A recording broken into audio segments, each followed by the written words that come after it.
18 ans plus tard, soit 6 x 3, 18, 6, 6, 6, se tint une autre réunion d'importance au Canada.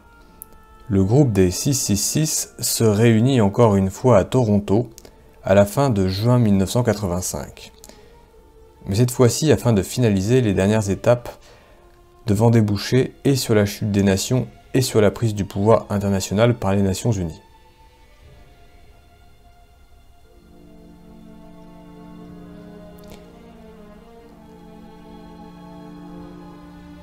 But du projet mondialiste, établissement de l'occulte mondial, moyen de financement du projet, contrôle du FMI, du GATT, de la Commission de Bruxelles, de l'OTAN, de l'ONU et d'autres organismes internationaux.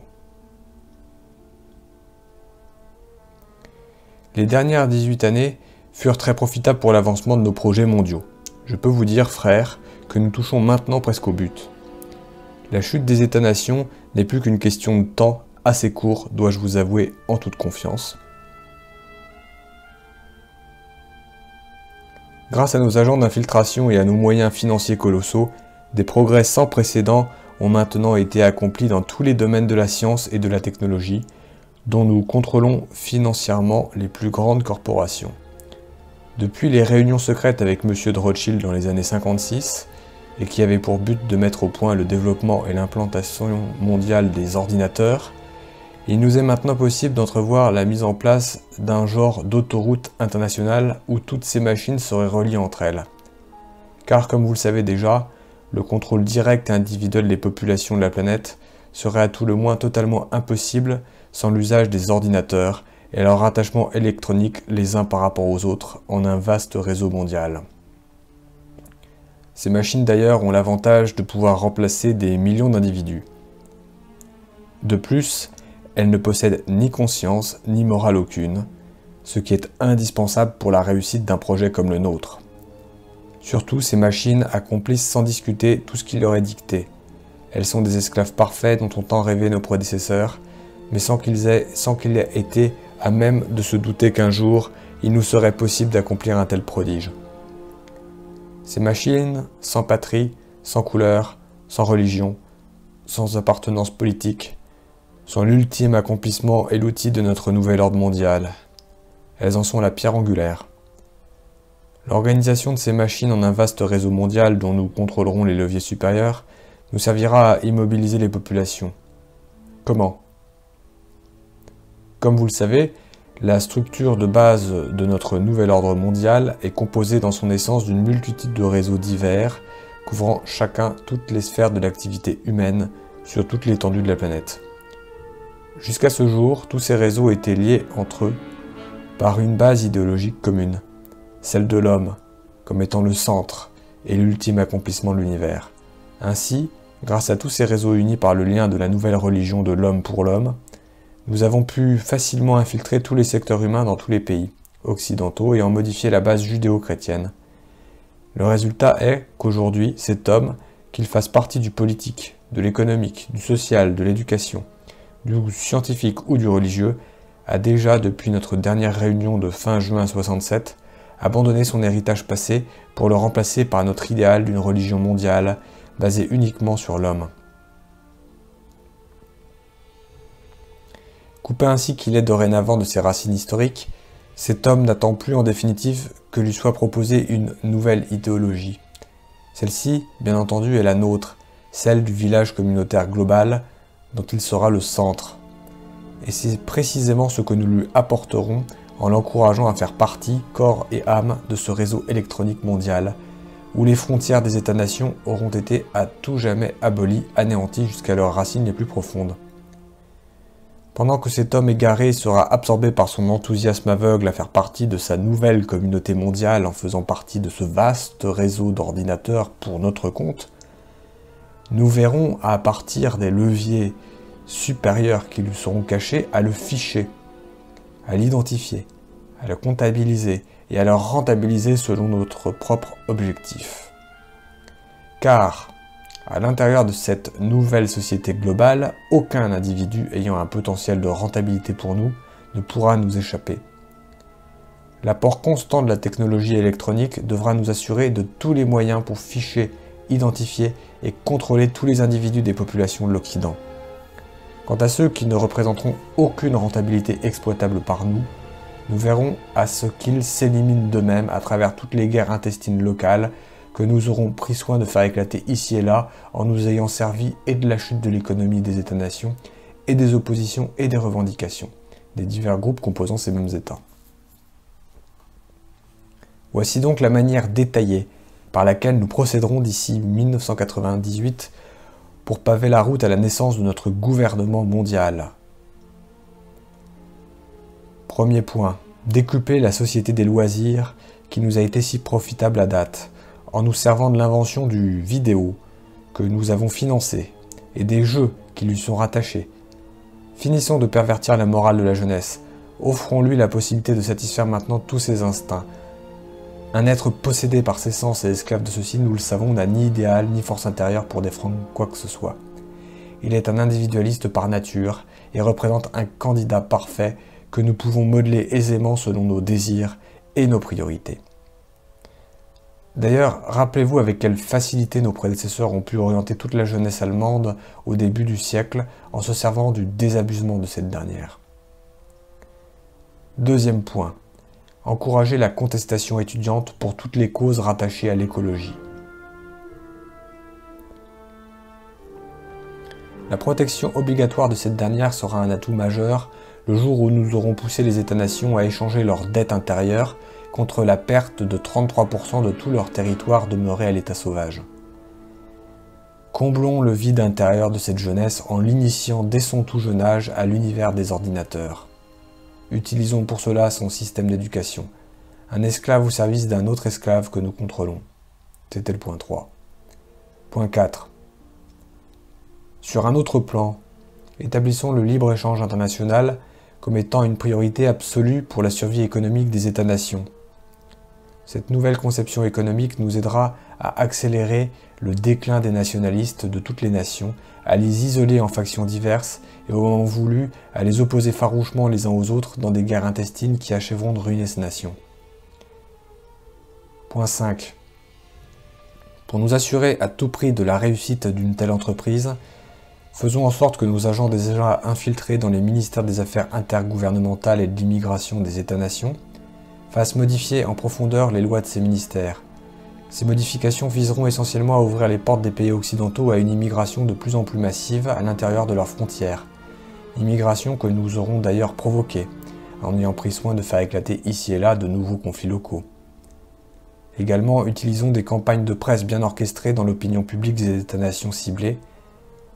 Nous provoquerons donc chez celles-ci un afflux important de réfugiés qui aura pour effet de déstabiliser leur économie intérieure et de faire augmenter les tensions raciales à l'intérieur de leur territoire. Nous verrons à faire en sorte que des groupes d'extrémistes étrangers fassent partie de ces afflux d'immigrants, ce qui facilitera la déstabilisation politique, économique et sociale des nations visées. Point 6. Ce libre-échange, qui en réalité n'en est pas un, car il est déjà contrôlé par nous tout au sommet de la hiérarchie économique, noyautons-le. Pour cela, utilisons 3 commissions latérales, celle de l'Asie, celle de l'Amérique, celle de l'Europe. Il nous apportera la discorde à l'intérieur des États-nations par la hausse du chômage reliée aux restructurations de nos multinationales. Point 7. Transférons lentement mais sûrement nos multinationales dans de nouveaux pays acquis à l'idée de l'économie de marché, tels les pays de l'Est, de l'Europe, en Russie et en Chine par exemple. Nous nous fichons bien pour l'instant si leur population représente ou non un vaste bassin de nouveaux consommateurs. Ce qui nous intéresse, c'est d'avoir accès en premier lieu à une main-d'œuvre esclave, à bon marché et non syndiquée. Main-d'œuvre que nous offrent ces pays et ceux du tiers-monde. D'ailleurs, leurs gouvernements ne sont-ils pas mis en place par nous? Ne font-ils pas appel à l'aide étrangère et auprès de notre Fonds monétaire international et de notre Banque mondiale? Ces transferts offrent plusieurs avantages pour nous. Ils contribuent à entretenir ces nouvelles populations dans l'illusion d'une libération économique, d'une liberté politique, alors qu'en réalité nous les dominerons par l'appétit du gain et un endettement dont ils ne pourront jamais s'acquitter. Quant aux populations occidentales, elles seront entretenues dans le rêve du bien-être économique, car les produits importés de ces pays ne subiront aucune hausse de prix. Par contre, sans qu'elles s'en aperçoivent au début, de plus en plus d'industries seront obligées de fermer leurs portes à cause des transferts que nous aurons effectués hors des pays occidentaux. Ces fermetures augmenteront le chômage et apporteront des pertes importantes de revenus pour les États-nations. Point 8. Ainsi, nous mettrons sur pied une économie globale, à l'échelle mondiale, qui échappera totalement au contrôle des États-nations. Cette nouvelle économie sera au-dessus de tout. Aucune pression politique ou syndicale ne pourra avoir de pouvoir sur elle. Elle dictera ses propres politiques mondiales et obligera à une réorganisation politique, mais selon nos priorités à l'échelle mondiale. Point 9. Par cette économie indépendante n'ayant de loi que nos lois, nous établirons une culture de masse mondiale. Par le contrôle international de la télévision, des médias, nous instituerons une nouvelle culture. Mais nouvelle culture nivelée, uniforme pour tous, sans qu'aucune création future ne nous échappe. Les artistes futurs seront à notre image, ou bien ne pourront survivre. Fini donc ce temps où des créations culturelles indépendantes mettaient à tout moment en péril nos projets mondialistes, comme cela fut si souvent le cas dans le passé. Point 10. Par cette même économie, il nous sera alors possible de nous servir des forces militaires des États-nations, telles celles des États-Unis, dans des buts humanitaires. En réalité, ces forces nous serviront à soumettre des pays récalcitrants à notre volonté. Ainsi, les pays du tiers-monde et d'autres semblables à eux ne pourront pas être en mesure d'échapper à notre volonté de nous servir de leur population comme main-d'œuvre esclave. Point 11. Pour contrôler le marché mondial, nous devrons détourner la productivité de son but premier, c'est-à-dire libérer l'homme de sa dureté du travail. Au contraire, nous l'orienterons en fonction de la retourner contre l'homme, en asservissant ce dernier à notre système économique où il n'aura que le choix de devenir notre esclave et même un futur criminel. Point 12. Tous ces transferts à l'étranger de nos multinationales et la réorganisation mondiale de l'économie auront pour but, entre autres, de faire grimper le chômage dans les pays occidentaux. Cette situation sera d'autant plus réalisable parce qu'au départ, nous aurons privilégié l'importation massive des produits de base à l'intérieur des États-nations et du même coup, nous aurons surchargé ces États par l'emploi exagéré de leur population à la production de services qu'ils ne pourront plus payer. Ces conditions extrêmes multiplieront par millions les masses d'assistés sociaux de tout genre, d'illettrés, de sans-abri. Point 13. Par des pertes de millions d'emplois dans le secteur primaire, à même les évasions déguisées de capitaux étrangers hors des États-nations, il nous sera ainsi possible de mettre en danger de mort l'harmonie sociale par le spectre de la guerre civile. Point 14. Ces manipulations internationales des gouvernements et des populations des États-nations nous fourniront le prétexte d'utiliser notre FMI pour pousser les gouvernements occidentaux à mettre en place des budgets d'austérité sous le couvercle de la réduction illusoire de leur dette nationale, de la conservation hypothétique de leur cote de crédit international, de la préservation impossible de la paix sociale. Point 15. Par ces mesures budgétaires d'urgence, nous briserons ainsi le financement des États-nations pour tous leurs méga-projets qui représentent une menace directe à notre contrôle mondial de l'économie. D'ailleurs, toutes ces mesures d'austérité nous permettront de briser les volontés nationales de structures modernes dans les domaines de l'énergie, de l'agriculture, du transport et des technologies nouvelles. Point 16. Deuxième grand point, l'aurore rouge. L'aurore rouge, but du projet mondialiste, établissement de l'occulte mondial. Moyen de financement du projet, contrôle du FMI, du GATT, de la Commission de Bruxelles, de l'OTAN, de l'ONU et d'autres organismes internationaux. Première partie.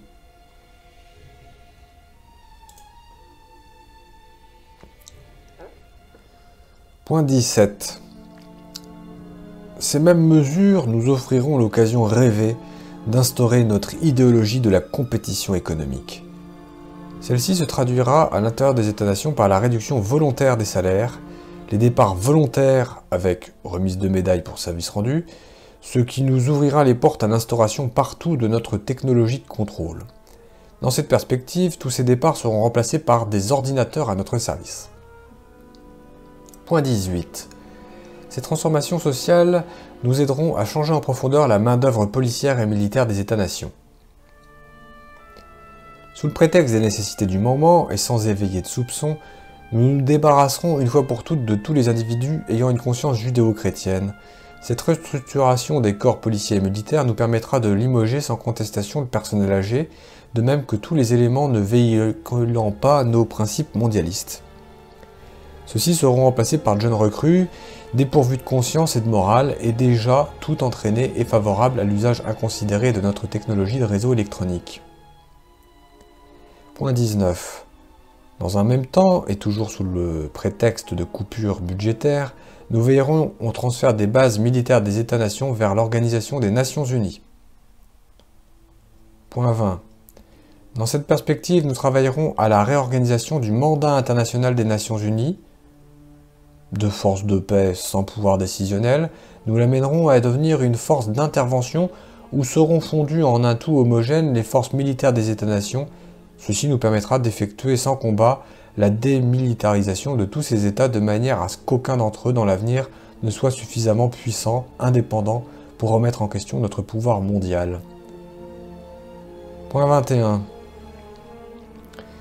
Pour accélérer ce processus de transfert, nous impliquerons la force actuelle des Nations Unies dans des conflits impossibles à régler.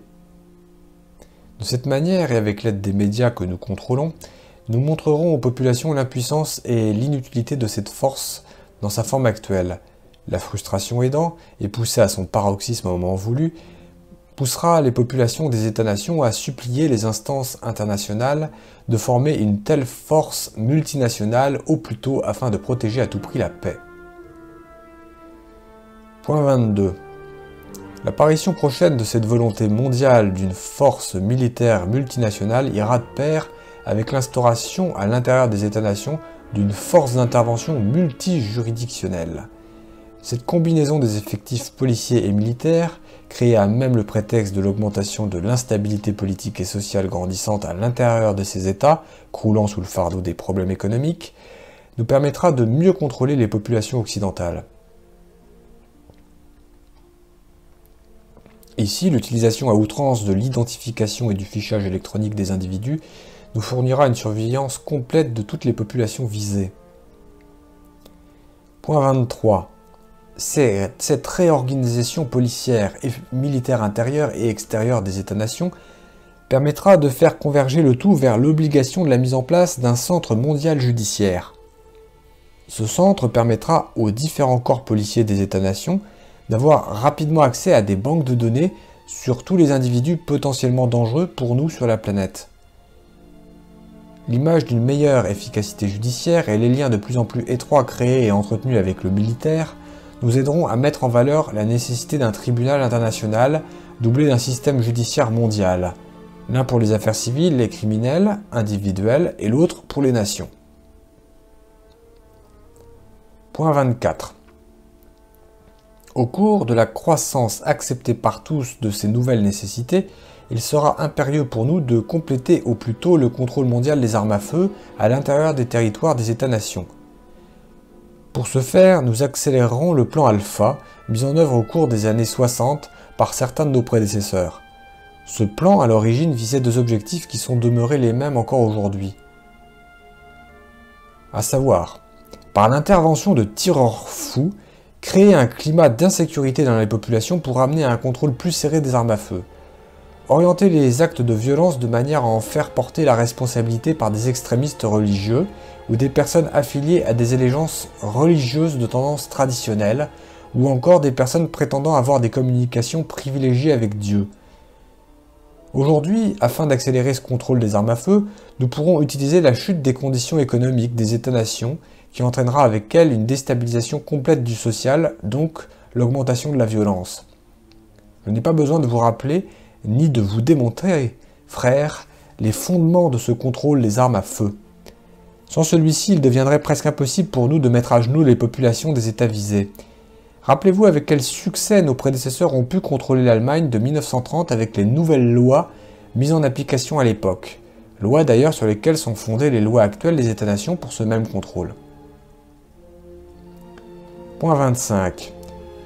Les dernières étapes se rapportent à la phase oméga, phase expérimentée à partir des expérimentations effectuées au début des années 70. Cette phase oméga et ces expérimentations renferment la mise en application à l'échelle mondiale des armes électromagnétiques. Les changements de climat entraînant la destruction des récoltes, la faillite dans ces conditions des terres agricoles, la dénaturation par moyens artificiels des produits alimentaires de consommation courante, l'empoisonnement de la nature par une exploitation exagérée et inconsidérée, et l'utilisation massive de produits chimiques dans l'agriculture. Tout cela, frères, mènera à la ruine assurée des industries alimentaires des États-nations. L'avenir du contrôle des populations de ces États passe obligatoirement par le contrôle absolu par nous de la production alimentaire à l'échelle mondiale et par la prise de contrôle des principales routes alimentaires de la planète. Pour ce faire, il est nécessaire d'utiliser l'électromagnétique, entre autres, pour déstabiliser les climats des États les plus productifs sur le plan agricole. Quant à l'empoisonnement de la nature, elle sera d'autant plus accélérée que l'augmentation des populations l'y poussera sans restriction. Point 26. L'utilisation de l'électromagnétique pour provoquer des tremblements de terre dans les régions industrielles les plus importantes des États-nations contribuera à accélérer la chute économique des États les plus menaçants pour nous, de même qu'à amplifier l'obligation de la mise en place de notre nouvel ordre mondial. Point 27. Qui pourra nous soupçonner ? Qui pourra se douter des moyens utilisés ? Ceux qui oseront se dresser contre nous en diffusant de l'information quant à l'existence et au contenu de notre conspiration deviendront suspects aux yeux des autorités de leur nation et de leur population. Grâce à la désinformation, aux mensonges, à l'hypocrisie et à l'individualisme que nous avons créés au sein des peuples des États-nations, l'homme est devenu un ennemi pour l'homme. Ainsi, ces individus indépendants, qui sont des plus dangereux pour nous, justement à cause de leur liberté, seront considérés par leurs semblables comme étant des ennemis et non des libérateurs. L'esclavage des enfants, le pillage des richesses du tiers-monde, le chômage, la propagande pour la libération de la drogue, l'abrutissement de la jeunesse des nations, l'idéologie du respect de la liberté individuelle diffusée au sein des églises judéo-chrétiennes et à l'intérieur des États-nations, l'obscurantisme considéré comme une base de la fierté, les conflits interethniques et notre dernière réalisation, à savoir les restrictions budgétaires, tout cela nous permet enfin de voir l'accomplissement ancestral de notre rêve, celui de l'instauration de notre nouvel ordre mondial. Fin du document, fin juin 1985. En conclusion, alors, ce protocole de Toronto 666, mythe ou réalité ? Ce serait comme de demander si le meilleur des mondes était lui aussi un mythe ou une réalité, même s'il s'agit d'un roman. De même pour 1984. Pourtant, son auteur a lui aussi eu accès à des documents d'époque pour le créer. Cet auteur, c'est Serge Monast. Serge Monast savait bien que la révélation, la diffusion des informations qu'il possédait, mais sous une autre forme que celle du roman, aurait éveillé chez les populations beaucoup plus de méfiance que d'acceptation. Et combien d'autres auteurs ont dû, eux aussi, user du même stratagème pour avertir leurs contemporains et les générations futures. Alors, le protocole de Toronto 666 et l'aurore rouge, mythe ou réalité ? L'urgence de la situation actuelle, c'est engendrée par le début des restrictions budgétaires qui marquent le commencement de la fin, la réalisation proche du nouvel ordre mondial occulte. Cette urgence ne permettrait-elle pas la rédaction d'un roman, ce qui aurait pris trop de temps dans le contexte présent ? Mais l'impact provoqué quant à la révélation de ces documents est tout de même important, car leur publication aura pour effet de placer sur la défensive ceux qui en sont à l'origine. Ce qui est souhaité ici, c'est qu'au-delà de la désinformation véhiculée et entretenue par des politiciens sans scrupules et par des gens apeurés face à la possibilité de perdre des intérêts personnels, chaque lecteur puisse réfléchir, se regrouper avec d'autres semblables à lui et prendre maintenant des moyens pour survivre face à ce qui vient. Même si ma vie est en danger à cause de la diffusion d'informations comme celle-ci, la vôtre l'est encore plus par l'ignorance de ces mêmes informations. Alors, le protocole de Toronto 666 et l'aurore rouge, mythe ou réalité? À vous de répondre. À vous de voir dans les événements récemment passés et futurs si ces documents appartiennent au domaine de la fiction ou de la réalité. À vous de réaliser que la peur n'a d'autre objet que de vous paralyser et de vous placer à la merci de ceux qui ne veulent que vous contrôler pour mieux vous asservir selon leurs intérêts, qui en fin de compte ne sont pas les vôtres. Alors, le protocole de Toronto 666 et l'aurore rouge, mythe ou réalité? Fin.